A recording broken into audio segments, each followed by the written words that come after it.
Halo teman-teman muda, Shalom. Gimana kabarnya? Semoga kalian selalu sehat dan semangat. Teman-teman, mungkin kita pernah ngomong gini sama teman kita. Aku maafin kamu deh, tapi...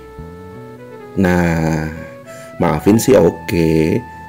Cuma kata tapinya ini loh yang bikin pengampunan kita tuh jadi setengah hati. Teman-teman, suatu kali Petrus pernah tanya sama Yesus, Tuhan, sampai berapa kali aku harus mengampuni saudaraku jika ia berbuat dosa terhadap aku? Sampai 7 kali? Petrus mungkin ngerasa udah sangat murah hati ya kalau bisa maafin sampai 7 kali. Tapi jawaban Yesus di luar dugaan loh. Yesus bilang gini, bukan sampai 7 kali, melainkan 70 kali 7 kali.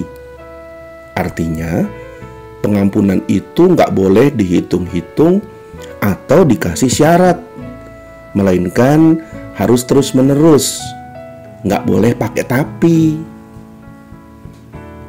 Ngampunin memang nggak mudah ya. Kadang luka yang ditinggalkan oleh orang lain itu begitu dalam kita rasakan dalam diri kita, dan kita ngerasa nggak adil. Masa kita harus melepaskannya? Tapi teman-teman, Yesus ngingetin kita loh bahwa mengampuni itu bukan berarti kita membenarkan kesalahan orang lain. Enggak, melainkan mengampuni itu soal membebaskan hati kita dari belenggu kepahitan. Dendam cuma akan bikin hati kita semakin sakit dan semakin berat. Tapi pengampunan membuat kita merdeka.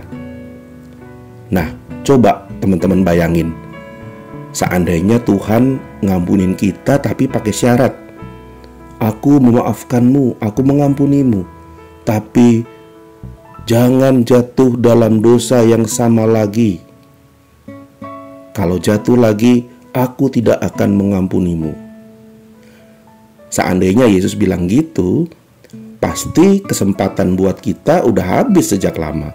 Karena berulang kali kita jatuh di dalam kelemahan kita. Namun, kita tahu bahwa kasih Tuhan nggak mengenal batas ya teman-teman. Dia mau mengampuni kita sepenuhnya, nggak pakai tapi, nggak pakai hitung-hitungan, dan tanpa syarat. Dan itulah standar yang Yesus ajarkan kepada kita dalam relasi dengan sesama. Memaafkan tanpa tapi bukan berarti kita harus terus membiarkan orang nyakitin kita.